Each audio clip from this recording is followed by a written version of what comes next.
Welcome to pen point. J brand అలాగే ఎన్ brand ఇవేవో international brands అనుకోకండి. ఎందుకంటే ఆంధ్రప్రదేశ్ రాష్ట్రంలో సాధారణ పౌరులు తాగుతున్న మద్యంలో కల్తీని డినోట్ చేసేందుకు ఆ పార్టీలు వాడుతున్న ఆ బ్రాండ్ల పేర్లు అవి. జే బ్రాండ్ అంటే జగన్ బ్రాండ్ అని, ఎన్ బ్రాండ్ అంటే నారా బ్రాండ్ అనేది వాళ్ళ ఉద్దేశం.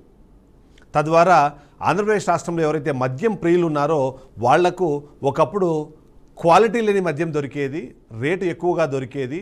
కానీ ఇప్పుడు అదేదో కల్తీ మద్యం దొరుకుతోంది అన్నది ఇవాళ రెండు పార్టీల మధ్యలోనూ జరుగుతున్న చర్చ, అలాగే అక్కడ జరుగుతున్న పరిస్థితి. ఇక ఆంధ్రప్రదేశ్లో ఈ కల్తీ మద్యం కేసు అన్నది నిజంగానే సంచలనాన్ని సృష్టిస్తోంది. ఎందుకంటే గత 5 ఏళ్ల పాటు ఆంధ్రప్రదేశ్ రాష్ట్రంలో ఉన్న పరిస్థితులకి ఇప్పుడు పరిస్థితులకి మార్పు వచ్చినా సరే ఆ మద్యం క్వాలిటీలో కానివ్వండి, ఆ కల్తీ మద్యం అవైలబిలిటీలో కానివ్వండి మార్పు రాలేదు అన్నది కొంతమంది చెప్పే ప్రయత్నం చేస్తున్నారు. అందులో భాగంగానే ఈ కల్తీ మద్యం కహాని ఏదైతే ఉందో అది రోజుకో మలుపు తిరుగుతోంది. ఆ మలుపు తిరిగే క్రమంలో రోజుకు ఒక కొత్త వ్యక్తిని తెరపైకి తీసుకొస్తుంది. అందులో మొదటగా మనం చూస్తే టీడీపీకి సంబంధించిన 3 కీలక నేతలు అందులో కేసులో ముద్దాయిలుగా పట్టుబడ్డారు. వాళ్ళ పేర్లు మనం చూస్తే A1గా జనార్దన్ రావు, జయచంద్రారెడ్డి, అలాగే సురేంద్ర నాయుడు. ఈ మొత్తం సూత్రధారులు, పాత్రధారులందరూ కూడా అధికార పక్షమే అన్నది మొదటగా వచ్చిన కేసు అప్డేట్. ఆ తర్వాత పరిస్థితి చూసినప్పుడు మార్పు కనిపించింది. ఎందుకంటే ఇప్పుడున్న లేటెస్ట్ దానికన్నా ముందు అప్పుడు టీడీపీకి సంబంధించిన నాయకులుగా మాట్లాడుకున్న జయచంద్రారెడ్డిని అలాగే సురేంద్ర నాయుడుని టీడీపీ పార్టీ సస్పెండ్ చేసింది. సస్పెండ్ చేయడానికి కారణం కూడా ఇలాంటి కల్తీ మద్యం కేసులో భాగస్వాములుగా ఉన్న వాళ్ళు పార్టీలో కొనసాగడానికి ఎలాంటి అర్హత లేదంటూ వాళ్ళని సస్పెండ్ చేశారు. ఇక ఆ తర్వాత ఎవరైతే A1గా ఉన్న జనార్దన్ రావు విదేశాల్లో ఉన్నాను, వచ్చిన తర్వాత అసలు విషయాలు బయట పెడతాను అంటూ ఒక వీడియో రిలీజ్ చేశారు. ఆ తర్వాత విదేశాల నుంచి ఆయన గన్నవరం ఎయిర్పోర్టుకు రాగానే ఇక్కడ ఉన్న ఆంధ్రప్రదేశ్ రాష్ట్ర పోలీసులు ఆయన అదుపులోకి తీసుకొని అరెస్టు చూపించారు. ఈ నేపథ్యంలో వైసీపీ నేత జోగి రమేష్ సూచనల మేరకే కల్తీ మద్యం తయారు చేశానని చెప్పేసి ఆ A1 జనార్దన్ రావు ఎవరైతే ఉన్నారో ఆయన ఒక వాంగ్మూలాన్ని రిలీజ్ చేశారు. అందులో చాలా క్లియర్గా మొత్తం వివరాలన్నీ చెప్పే ప్రయత్నం చేశారు. అందులో గత ప్రభుత్వ హయాం నుంచే ఈ కల్తీ వ్యాపారం చేస్తున్నామంటూ ప్రధాన నిందితుడు ఒక బాంబు పేల్చారు. 2023 నుంచే ఈ తతంగం మనలా నడుస్తోంది. అయితే ప్రభుత్వం మారిన తర్వాత ప్రస్తుతం ఉన్న పరిస్థితుల్లో మేము కల్తీ మద్యాన్ని తయారు చేసి ముందుకు వెళ్ళే పరిస్థితి లేదు కాబట్టి వెనకబడ్డాము. కానీ ఆ తర్వాత జోగి రమేష్ చెప్పిన కారణం చేతనే కల్తీ మద్యాన్ని తయారు చేసి కూటమి ప్రభుత్వాన్ని అభాసుపాలు చేసేందుకు ప్రయత్నించమని చెప్పేసి ఒక కుట్రను ఈయన వివరించారు జనార్దన్ రావు. దానికోసం దాదాపుగా 3 కోట్ల రూపాయలు ఆశ చూపించి మరీ ఈ పని చేయించారంటూ ఒక వీడియోని రిలీజ్ చేశారు. ఆ జనార్దన్ రావు ఆ వీడియోలో మాట్లాడుతున్న వివరాలన్నీ కూడా ప్రతి ఒక్కరూ చూసిన తర్వాత దీని మీద రెస్పాన్సెస్ స్టార్ట్ అయ్యాయి. అందులో భాగంగానే జోగి రమేష్ అలాగే వైసీపీ నేతలు ఈ వీడియో మీద అనుమానాలు వ్యక్తం చేస్తూ మరొకసారి మీడియా ముందుకు వచ్చారు. ఆ నేపథ్యంలో జోగి రమేష్ అలాగే వైసీపీ నేతలు కొన్ని అనుమానాలు రిలీజ్ చేశారు. అందులో ముఖ్యంగా అరెస్ట్ చేసే సమయంలో ఉన్న దుస్తుల్లోనే వీడియో రిలీజ్ చేసిన దుస్తులు కూడా సేమ్ ఒకేటగా ఉండడంతో అరెస్ట్ చేసి ఆయనతో బెదిరించి భయపెట్టి లాంటి ఒక వీడియో రిలీజ్ చేశారు అన్నది ఒక అనుమానంగా చెప్పే ప్రయత్నం చేశారు. ఇక దీనికి సంబంధించి కొత్త వివరాలు చూస్తే ఈ కూటమి నేతలే ఈ కుట్రలకు పాల్పడుతున్నారంటూ ఆ విషయాలతో పాటు మరికొన్ని పాయింట్స్ని చూపిస్తూ ఆధారాలు చూపిస్తూ వైసీపీ నేతలు ప్రెస్ మీట్లు పెట్టారు. సో అలా చూసినప్పుడు ఏమవుతోంది, తన కుటుంబంతో సహా తిరుమలలో ఒట్టు వేయడానికి నేను సిద్ధమంటూ జోగి రమేష్ ఓ సవాల్ విసిరారు. అంతేకాదు నారా చంద్రబాబు నాయుడిని తన కుటుంబాన్ని కూడా తిరుమలకు వచ్చి తామేమీ తప్పు చేయలేదని, కుట్రపూరితంగా వ్యవహరించట్లేదని, తాము అక్కడికి వచ్చి ఒట్టు వేయమని చెప్పేసి సవాలు కూడా విసిరిన పరిస్థితి ఉంది. అంటే ఓవైపు పోలీసులకు సంబంధించిన విచారణ కొనసాగుతుంటేనే ఇలాంటి ఒక సెంటిమెంట్ పాయింట్ని కూడా జోగి రమేష్ బయట తీసిన పరిస్థితి ఉంది. నిజంగానే చిత్తశుద్ధి ఉంటే చంద్రబాబు తన కుటుంబాన్ని తీసుకొని తిరుమలకు వచ్చి తామేమీ తప్పు చేయలేదని చెప్పేసి ఒట్టు వేయమని చెప్పేసి సవాల్ విసిరారు. ఓవరాల్గా చూస్తే ఈ కేసు మొత్తం మీద మనం అబ్జర్వ్ చేస్తే మాత్రం ఏంటంటే రెండు పార్టీలు గత ప్రభుత్వం హయాంలో ఉన్నప్పుడు జే బ్రాండ్ పేరుతో కొత్త మద్యాన్ని తెరపైకి తీసుకొచ్చి కల్తీ మద్యాన్ని అప్పుడున్న ప్రభుత్వ హయాంలో నడుస్తున్న షాపుల్లోనే అమ్మేశారు అని చెప్పి ఒక పాయింట్ చెప్తుంటే, ఇప్పుడు ఎన్ బ్రాండ్తో కల్తీ మద్యాన్ని తీసుకొచ్చి ప్రజల ఆరోగ్యాన్ని అభాసుపాలు చేస్తున్నారంటూ వైసీపీ ఆరోపిస్తుంది. ఇక ఈ కేసుకు సంబంధించి ఒకసారి టైం లైన్ కూడా అబ్జర్వ్ చేద్దాం. ఎందుకంటే 2023 నుంచి కల్తీ మద్యం ఉంది అంటున్నారు, కానీ ఇప్పుడున్న పరిస్థితుల్లో మాత్రం అది అలా కాదు అన్నది ఒక మాట వినిపిస్తున్న నేపథ్యంలో అసలు కల్తీ మద్యం కేసుకు సంబంధించిన టైం లైన్స్ని ఒకసారి మనం అబ్జర్వ్ చేద్దాం. ఈ మొత్తం ఇష్యూ మనకి ఎప్పుడు స్టార్ట్ అయింది అని అబ్జర్వ్ చేస్తే అక్టోబర్ 4వ తారీఖున ములకల చెరువులో ఈ కల్తీ మద్యానికి సంబంధించిన ఒక యూనిట్ని ఎక్సైజ్ పోలీసులు పట్టుకున్నారు. అందులో 1,75,00,000 విలువైన మద్యాన్ని అలాగే బాటిల్స్ని మెషిన్స్ని కూడా సీజ్ చేశారు. ఆ నేపథ్యంలో 12 మంది నిందితుల పైన కేసులు నమోదు చేశారు. ఈ సందర్భంలో జరిగిన పరిణామం చూస్తే మాత్రం ఏదైతే ములకల చెరువులో ఉందో ములకల చెరువు నుంచి అక్కడ నియర్ బై ఉన్న కొన్ని వైన్ షాప్స్కి ఈ చీప్ లిక్కర్ని చేయడం అన్నది కనిపించింది. ఇక అక్టోబర్ 5వ తారీఖున దీనికి సంబంధించిన రాజకీయ కోణం అన్న స్టార్ట్ అయింది. ఎందుకంటే ఈ విషయం బయటపడంగానే దాంట్లో ఉన్న కీలకమైన నేతలు జయచంద్రారెడ్డి తంబళ్లపల్లి నుంచి టీడీపీ తరఫున పోటీ చేసి ఓడిపోయారు. అలాగే కటా సురేంద్ర నాయుడు కూడా టీడీపీ పార్టీకి సంబంధించిన కీలక నేతగా ఉన్న నేపథ్యంలో అక్టోబర్ 5వ తారీఖున ఈ వైసీపీ నేతలు టీడీపీ పైన ఆరోపణలు ప్రారంభించారు. టీడీపీ నేతలందరూ ఈ రాకెట్లో ఉన్నారంటూ ప్రచారం కూడా స్టార్ట్ చేశారు. దీంతో రాష్ట్ర వ్యాప్తంగా అపోహలతో పాటు రాజకీయ ఉద్రిక్తతలు కూడా తలెత్తిన పరిస్థితి మనకు కనిపించింది. ఇక అక్టోబర్ 6వ తారీఖున మందుబాబుల్లో భయం ప్రారంభమైపోయింది. ఎందుకంటే వాళ్ళు తాగుతున్న మద్యం అసలైందా కల్తీదా అని అర్థం కాని నేపథ్యంలో ఆ మందుబాబుల్లో భయం పెరుగుతోందని చెప్పి భూమన కరుణాకర్ రెడ్డి ఒక స్టేట్మెంట్ ఇచ్చారు. అంతేకాదు రాష్ట్ర వ్యాప్తంగా ఈ కల్తీ మందు ఏరులై పారుతుందని కూడా భూమన కరుణాకర్ రెడ్డి ఆరోపించారు. ఈ నేపథ్యంలోనే ఎక్సైజ్ శాఖ యాక్టివ్గా మారింది. అదనపు రైడ్లు చేసి ఎక్కడెక్కడైతే ఇలాంటి కల్తీ మద్యం ఉందో దాన్ని స్వాధీనపరచుకునేందుకు ప్రయత్నం చేసింది. ఇక అక్టోబర్ 7వ తారీఖున 3 నిందితులు అరెస్ట్ అయ్యారు. ఆ 3 నిందితులను అరెస్ట్ చేసి వాళ్ళని జ్యుడిషియల్ రిమాండ్ కూడా పంపించారు. మొత్తం 12 మంది పైన కేసులు నమోదైతే అందులో 3 రిమాండ్కి తీసుకున్నారు. వాళ్ళు రిమాండ్ కూడా తరలించారు. ఈ నేపథ్యంలో టీడీపీ నేతలు జయచంద్రారెడ్డి సురేందర్ నాయుడిని సస్పెండ్ చేస్తూ టీడీపీ పార్టీ ఒక నిర్ణయం తీసుకుంది. మనం ఓవరాల్గా చూసే అక్టోబర్ 7వ తారీఖున ఇవన్నీ జరిగాయి. ఇక నెక్స్ట్ టైం లైన్ మనం అబ్జర్వ్ చేస్తే అక్టోబర్ 9వ తారీఖున ఏదైతే ఎక్సైజ్ శాఖ మంత్రి కొల్లు రవీంద్ర యాక్షన్ ప్లాన్కి సంబంధించిన ఒక ప్రకటన చేశారు. అందులో ముఖ్యంగా చూస్తే మాత్రం 2019 నుంచి 2024 వరకు కూడా ఇలాంటి కేసులు ఏవైతే ఉన్నాయో వాటన్నింటినీ కూడా రివ్యూ చేస్తామంటూ కూడా ఆయన హెచ్చరించిన నేపథ్యం ఉంటే దానికి వెనక్కి తగ్గని వైసీపీ ఎంపీ మిథున్ రెడ్డి ద్వారా సిబిఐ విచారణకు డిమాండ్ చేస్తూ దానికి సంబంధించిన కార్యాచరణ మొదలుపెట్టింది. సో ఆ తర్వాత అక్టోబర్ 10వ తారీఖున నేను చెప్పినట్టుగా ప్రధాన నిందితుడు ఎవరైతే జనార్దన్ రావు ఉన్నారో ఆయన గన్నవరం ఎయిర్పోర్ట్లో రాగానే ఆ పోలీసులు ఎయిర్పోర్ట్లోనే ఆ ప్రధాన నిందితుడు జనార్దన్ రావును అరెస్ట్ చేశారు. ఇక అక్టోబర్ 11వ తారీఖున జనార్దన్ రావు కూడా జ్యుడిషియల్ రిమాండ్ విధించారు. అలాగే జయచంద్రారెడ్డి డ్రైవర్ని అరెస్ట్ చేశారు అధికారులు. ఇక సురక్ష యాప్ని కూడా ఆ రోజే ఎక్సైజ్ శాఖ ప్రకటించింది. తద్వారా ఎవరైనా సరే మందు మీద డౌట్ ఉన్నప్పుడు అక్కడున్న క్యూఆర్ కోడ్ని స్కాన్ చేసి దీని వివరాలు తెలుసుకోవచ్చు, కంప్లైంట్ చేయాలంటే కంప్లైంట్ చేయొచ్చు అంటూ కూడా దానికి సంబంధించిన వివరాలను బయట తీసుకొచ్చారు. ఇక అక్టోబర్ 12వ తారీఖున ఎక్సైజ్ సురక్ష యాప్ని సీఎం చంద్రబాబు నాయుడు ఆవిష్కరించారు. ఐజీ అశోక్ కుమార్ నేతృత్వంలో ఒక సిట్ దర్యాప్తును కూడా ఏర్పాటు చేశారు. సో దీంతో ఏం జరుగుతుంది, ఆ సిట్ దర్యాప్తు చేసి అసలైన నిందితులు ఎవరైతే ఉన్నారో వాళ్ళని పట్టుకోవాలనే ఒక ప్రయత్నం జరుగుతుంటే మరోవైపు వైసీపీ మాత్రం దీనికి రాజకీయంగా ఉపయోగించుకునే ప్రయత్నం చేసింది. అందులో భాగంగానే వైసీపీ నేతలు రాష్ట్ర వ్యాప్తంగా ఆందోళన చేపట్టారు. ప్రతి ఒక్కరూ వెళ్ళి దానికి సంబంధించి రాస్తారోకోలు చేపట్టడంతో పాటు ఉద్యమం బాట పట్టిన పరిస్థితి మనకు కనిపిస్తుంది. ఇక అక్టోబర్ 13వ తారీఖున 4 సభ్యులతో కూడిన సిట్ అధికారిక ఆర్డర్ కూడా జారీ అయింది. ఇక వైసీపీ అన్న ధర్నాలు అన్నవి కంటిన్యూ అవుతూనే మరోవైపు సిబిఐ విచారణకు డిమాండ్ చేస్తూ ఏదైతే లేఖ రాశారు. ఇక గోవా, బెంగళూరు అలాగే ముంబై లింకులు కూడా బయటపడినట్టుగా కొద్ది సమాచారం వచ్చిన నేపథ్యంలో ఆ తర్వాత జోగి రమేష్ ఇందులో ఉన్నారు. ఆయన చేసిన కుట్ర ద్వారానే మేము ఇలా చేశామంటూ వచ్చిన వీడియో, దాని తర్వాత జరిగిన పరిణామాలు మనం ఇంతకుముందే డిస్కస్ చేసుకున్నాం. ఓవరాల్గా చూస్తే కల్తీ మద్యం దీని ప్రారంభం ఎక్కడ, ఇప్పుడు దానివల్ల ప్రజలు పడుతున్న బాధలు ఏంటి డిస్కస్ చేసే ప్రయత్నం చేద్దాం. మనతో పాటు వైసీపీ నాయకులు శ్రీనివాస్ రెడ్డి గారు లైవ్లో సిద్ధంగా ఉన్నారు. శ్రీనివాస్ రెడ్డి గారు, గుడ్ ఆఫ్టర్నూన్. గుడ్ ఆఫ్టర్నూన్ అండి. నాకు తిరగబడి కనపడతా ఉంది, మరి నా దగ్గర టెక్నికల్ ప్రాబ్లం ఉన్నట్టు. నేను వాయిస్ తీసుకుని అందులో సెట్ చేస్తారు మన వాళ్ళు. ఒక్కసారి కెమెరా మాత్రం వాయిస్ ఇవ్వమంటారా? వాయిస్ ఇవ్వండి సార్, లేకపోతే ఒకసారి రొటేట్ చేసుకొని ట్రై చేయండి. రొటేషన్ అవ్వట్లేదు, ఇదేంటో మరి ఆప్షన్ రావట్లేదు. ఫోన్ Stuck జస్ట్ ఇలా ఇలా ఇలా అయిపోయింది. ఇలా ఇలా సైడ్ పెట్టేసేయండి మీరు, సరిపోతుంది మేబీ. ఉమ్? రివర్స్లో పెట్టండి ఇలా. ఓకే ఓకే, ఆడియో తీసుకుంటాను సార్ ప్రస్తుతానికైతే మీరు. నేను ఓవరాల్గా మనం చూస్తున్నాం ఈ జే బ్రాండ్ అంటూ మొన్నటి దాకా వైసీపీ అధికారంలో ఉన్నప్పుడు టీడీపీ చెప్తూ వస్తుంది.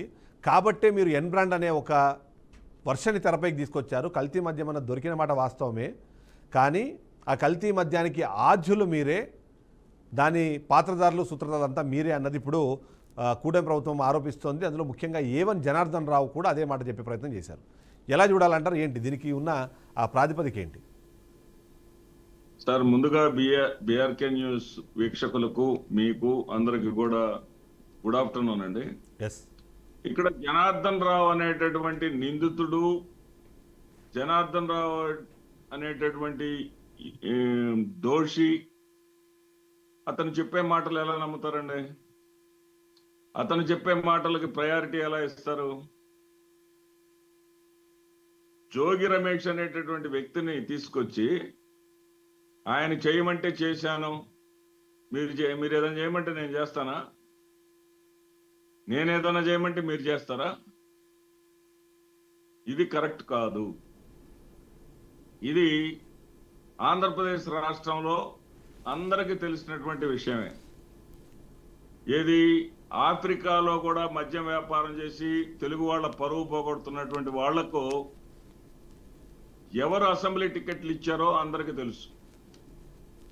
వైఎస్ఆర్సీపీ వాళ్ళు ఎక్కడ ఇవ్వలేదే, అటువంటి వాళ్ళకి సీట్లు మనం ఇవ్వలేదే, మేము ఇవ్వలేదే. అలాంటిది వాళ్ళు సీట్లు ఇచ్చేది వాళ్ళే, ఆఫ్రికాలో వ్యాపారం చేస్తున్నారని తెలిసిందే. ఆఫ్రికాలో మద్యం వ్యాపారం చేసేదాన్ని అర్హతగా తీసుకొని వాళ్ళకి ఎమ్మెల్యే టికెట్ ఇచ్చింది అతనే, చంద్రబాబు నాయుడు గారే. కానీ మరి టీడీపీ ఏమో వైఎస్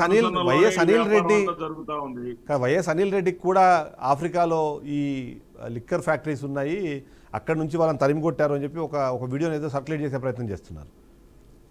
అదేంటంటారు మరి? ఎన్నైనా చేస్తారండి, ఎన్నైనా. జోగి రమేష్ మీదే, జోగి రమేష్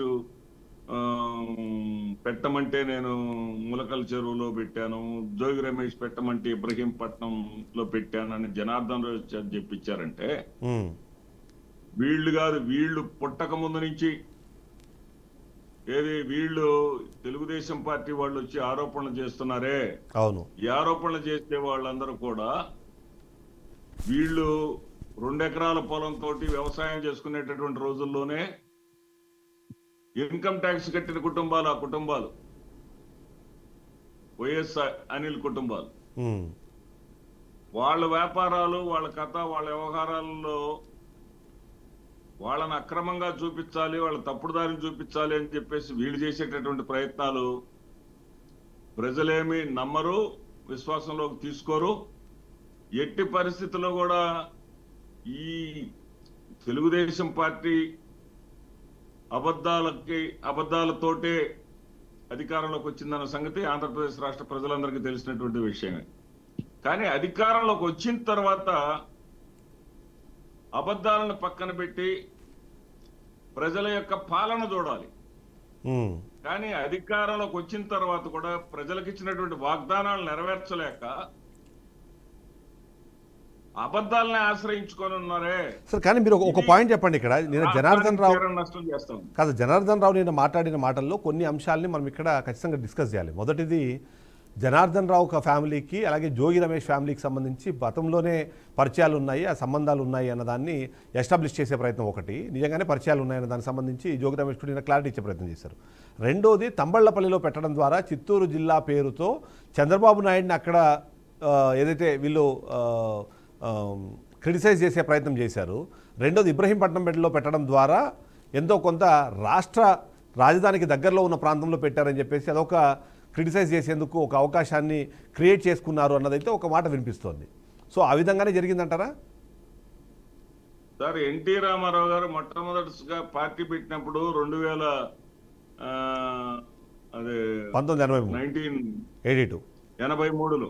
1983లో సొంతగా పార్టీ పెట్టినప్పుడు, పార్టీ పెట్టిన రోజున అనేకమైన ఆశలతోటి మా అమ్మగారు అటుకులు తినిపించారండి ఆయన పర్యటన సందర్భంగా. ఉమ్, అంటే ఎన్టీ రామారావు చేసినటువంటి తప్పులన్నిటికీ మా కుటుంబం కూడా బాధ్యతనా? ఉహు, ఉమ్, ఎన్టీ రామారావు చేసిన దుర్మార్గాలన్నిటికీ ఆయన చాలా దుర్మార్గాలు చేశాడు, కొన్ని మంచి పనులు చేశాడు, నేను కాదంటలేదు. ఉమ్, రంగా గారిని హత్య గాయించడంలో, రంగా హత్య చేయించడంలో ఆయన కనుసన్నల్లోనే జరిగింది. ఇప్పుడున్నటువంటి ముఖ్యమంత్రి పూర్తి బాధ్యత వహించాడు, వహించాల్సినటువంటి పరిస్థితి. ఉమ్, ఎన్నో ఘోరాలు వాళ్ళు చేశారు. ఆ రోజు మాదిరెడ్డి అన్నపూర్ణమ్మ గారు అటుకులు తినిపించారు కాబట్టి మాదిరెడ్డి అన్నపూర్ణమ్మ గారికి కూడా రంగా గారి హత్యతో సంబంధం ఉంది అని చెప్తారా? ఓకే. జోగి రమేష్ గారు తాతగారి ఇల్లును జోగి రమేష్ గారి నాన్నగారి ఇల్లు ఒక బజార్లో ఉంటే జోగి రమేష్ కి అంటగట్టడమేనా? ఉమ్, ఎంత చండాలంగా ఉందంటే వాళ్ళకేమి దిక్కుదోచట్లా. ఇది మన రాష్ట్రంలోని తెలుగు మీడియానే కాకుండా జాతీయ స్థాయిలో కల్తీ మద్యం గురించి బ్రహ్మాండంగా ఎస్టాబ్లిష్ అయింది సార్ మీడియాలో. ఉమ్, కేంద్రం కూడా ఆరాధించేటటువంటి పరిస్థితికి వచ్చింది. ఈ నాకు తెలిసినటువంటి సమాచారం ప్రకారం వీళ్ళు ఎప్పుడైతే పార్లమెంట్ సభ్యులు వెళ్ళి చంద్రబాబు నాయుడు గారితో సహా ప్రధానమంత్రి గారిని ఒక రోజు ముందుగా వెళ్ళి రేపు రాబోతున్నటువంటి శ్రీశైలం పర్యటనకు ఆహ్వానించడానికి వెళితే, ఏంటయ్యా ఈ కల్తీ మద్యం గురించి ఏంటి, మాకు వస్తున్న సమాచారం వేరు, మీరు చెప్తుందే వేరు అని చెప్పేసి ఆయన వాళ్ళను మందలించినట్టుగా మాకు వచ్చినటువంటి సమాచారం. ఓకే. ఆ స్థాయిలోకి వెళ్ళిపోయిన తర్వాత దీని ఏదో తప్పించుకోవటానికి, దీని నుంచి ఎస్కేప్ అవటానికి జోగి రమేష్ ని రాసుకొని పోవటం. జోగి రమేష్ ని రాసుకొని పోయినంత మాత్రాన మీకు అంటుకున్నటువంటి బూడిదేమి, మీకు అంటుకున్నటువంటి మరకేమి జోగి రమేష్ కి అంటించలేరు అనేది చెప్పడం నా ఉద్దేశం. కానీ అక్కడ ఒక ఫ్యాక్టరీ లాగా నడుస్తోంది, అక్కడ కల్తీ మద్యం ఉంది అన్న విషయం మరి జోగి రమేష్కి ఎలా తెలుసు? డైరెక్ట్గా అక్కడికే వెళ్ళి ఎక్సైజ్ వాళ్ళని తీసుకెళ్ళి అక్కడ ఎలా దాడి చేయించారు?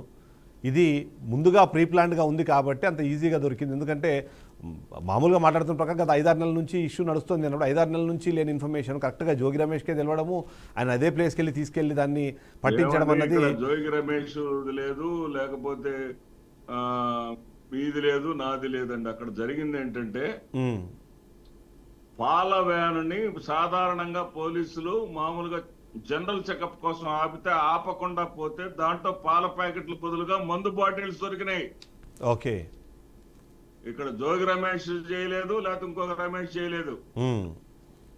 జోగి రమేష్ మీద వ్యక్తిగతంగా చంద్రబాబు నాయుడు గారి ఇంటికి వచ్చి దాడి చేయడానికి ఒక సైన్యంలాగా వచ్చాడు అనేటటువంటి వ్యక్తిగత దుగ్ధ, తర్వాత చంద్రబాబు నాయుడు గారికి బీసీ వర్గాల మీద, చిన్న వర్గాల మీద మొదటి నుంచి ఉన్నటువంటి చిన్న చూపు కారణమే తప్ప ఓకే ఏమాత్రం కూడా దీన్ని పరిగణలోకి తీసుకోవాల్సినటువంటి అవసరం లేదు.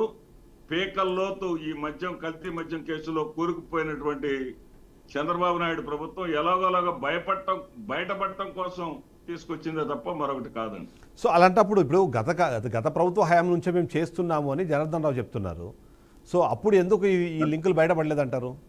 జనార్దన్ రావు ఇప్పుడు ఎట్లా ఉంటదంటే అండి, ఈ సిట్ ఒకటి వేశారు, మద్యం కేసు జరుగుతా ఉందని, మద్యం జరిగిపోయిందని. ఆ సిట్టులో ఎవరైనా సరే సఫరర్స్ వచ్చి, బాధితులు వచ్చి, మందు దాగి చనిపోయిన కుటుంబం వాళ్ళు ఎవరైనా వచ్చి మాట్లాడి ఏదైనా చెప్పారు కదా. ఇప్పుడు తాజాగా కూడా చంద్రబాబు నాయుడు గారు 30,000 మంది చనిపోయారు లెక్కలు కానీ తీస్తే అన్నారు కదా. చూపిమనండి, ఏ ఒక్క కుటుంబం అయినా సరే వచ్చి జగన్మోహన్ రెడ్డి గారి హయాంలో మద్యం దాగి చనిపోయామని చెప్పిన వాళ్ళు ఉన్నారా? ఇంకా పైగా కేంద్ర నేర పరిశోధనా సంఘం వాళ్ళు ఇచ్చినటువంటి లేటెస్ట్ రిపోర్ట్ ప్రకారం ఒక్క మరణం కూడా 2019 నుంచి 24 కాలంలో మద్యం కారణంగా ఆంధ్రప్రదేశ్ రాష్ట్రంలో మరణం జరగలేదు అని వాళ్ళు చెప్పారు. ఓకే. అలాంటిది వీళ్ళు ఎలా చెప్తారండి? మరి జయచంద్రారెడ్డి అయితే మీ పార్టీకి సంబంధించిన గతంలో వైసీపీలో ఉండి ఇప్పుడు ఎన్నికల సమయంలోనే టీడీపీలోకి వచ్చారు. సో ఈ లింకులు కనెక్ట్ చేస్తే ఎక్కడో ఒక చోట మీ పార్టీకి తగులుతుందేమో అన్నది కదా ఇప్పుడు వాళ్ళు క్రియేట్ చేస్తున్న ఒక అనుమానము. కనెక్టింగ్ డాట్స్ గాని మనం తీసుకుంటే చంద్రబాబు నాయుడు ఏ పార్టీలో ఉన్నాడండి? చంద్రబాబు నాయుడు కాంగ్రెస్ పార్టీ నాయకుడుగానే ఆంధ్రప్రదేశ్ రాష్ట్రంలో ఇప్పుడు ముఖ్యమంత్రిగా ఉన్నాడా? కాదు. చంద్రబాబు నాయుడు కాంగ్రెస్ పార్టీ నాయకుడిగా ఆంధ్రప్రదేశ్ రాష్ట్రంలో ముఖ్యమంత్రిగా ఉంటే ఉమ్, కాంగ్రెస్ పార్టీతో కాకుండా భారతీయ జనతా పార్టీతో ఎందుకు పొత్తు పెట్టుకున్నాడు? ఇవన్నీ కూడా ఎస్కేపింగ్ డైలాగ్స్ అండి. ఓకే. అతని దగ్గర డబ్బులున్నాయి, ఆఫ్రికాలో వ్యాపారం చేశాడు, డబ్బులున్నాయి అని చెప్పేసి డబ్బులతోటి పెద్దిరెడ్డి రామచంద్రారెడ్డిని ఓడించగలం అనేటటువంటి దాంతో అతను సీట్ ఇచ్చుకున్నారు. సరే, అదే నిజం అనుకుందామండి. 16 నెలలు సమయం పట్టిద్దా ఉమ్, అతనికి ఉన్నటువంటి దాన్ని అక్కడ సమన్వయకర్త హోదాని తీసేయటానికి కానీ, లేదా పట్టుకున్న తర్వాతే మావాడు కాదు మీవాడు అని అంటారా? ఉమ్.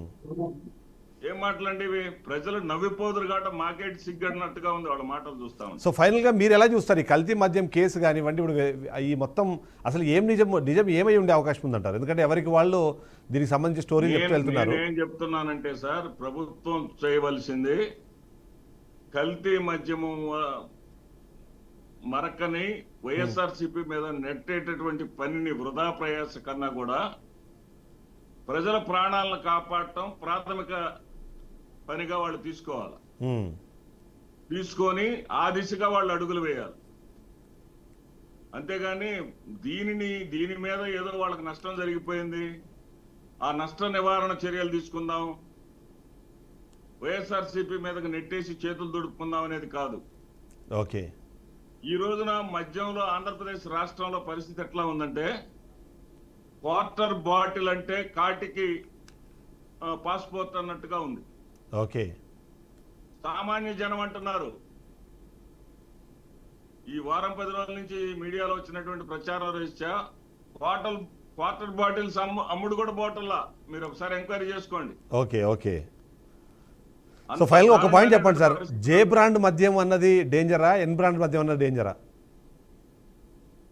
సార్, ఎవరికి ఇష్టం వచ్చినటువంటి వాళ్ళు క్రియేషన్ వాళ్ళు చేసుకుంటారు. మాకు ఏ బ్రాండులు లేవు.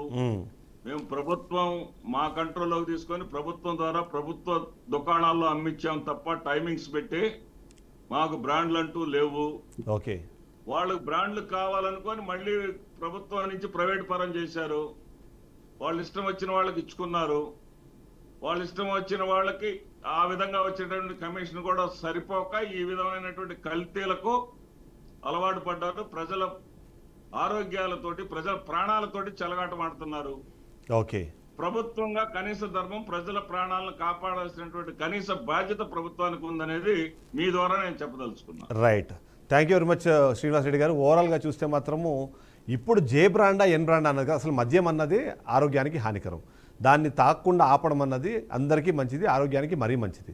అయితే ఈ నేపథ్యంలో దీన్ని ఇప్పటికీ అలవాటుగా మార్చుకున్న వాళ్ళు దాని నుంచి బయటపడేందుకు అవకాశాన్ని ఒకవేళ ఆలోచిస్తే ప్రభుత్వాలే క్రియేట్ చేస్తున్నాయేమో అనిపిస్తుంది. ఎందుకంటే కల్తీ మద్యము, క్వాలిటీ లేని మద్యం ప్రజలకు తీసుకెళ్తున్న నేపథ్యంలో దానికి దూరం అవుతోందన్నది ఒక మంచి పరిణామంగా చూడాలి. కానీ దీన్ని యూజ్ చేసుకొని ఆదాయాన్ని సంపాదించుకోవడము, తద్వారా ప్రజల ఆరోగ్యంతో ఆటలాడడం మాత్రం ఎట్టి పరిస్థితుల్లో సహించదగిన విషయం కాదు. కాబట్టి సిట్టు దర్యాప్తు అన్నది నిజంగానే నిష్పక్షపాతంగా జరగాలి. ఎవరైతే అసలు దోషులు ఉన్నారో వాళ్ళు బయటపడాలి, వాళ్ళను లోపలేయాలి అన్నది మాత్రమే మనం కోరుకోవాలి. ఓవరాల్గా చూస్తే మాత్రం వైన్ షాపులకు సంబంధించి ఇష్యూ నడుస్తున్న నేపథ్యంలో ఇవాళ మందు తాగాలంటేనే భయపడే పరిస్థితి అయితే ఖచ్చితంగా ఏర్పడింది. ఓవరాల్గా చూస్తే మాత్రం వైసీపీ చెప్తున్న దాని ప్రకారము ఎన్ బ్రాండ్ జే బ్రాండ్ కాదు, ఈ మొత్తానికి ఆద్యులు సూత్రధారులు మొత్తం అంతా టీడీపీ నాయకులు దాని నుంచి బయటపడే క్రమంలోనే జోగి రమేష్ మీద ఈ బురదను చల్లే ప్రయత్నం చేస్తున్నారన్నది వైసీపీ నాయకులు చెప్తున్నమాట. ఇది వాళ్ళ పెన్ పాయింట్. నెక్స్ట్ పెన్ పాయింట్తో మళ్ళీ కలుద్దాం. స్టేట్ టు బీఆర్కే న్యూస్, తెలుగుడి సత్తా.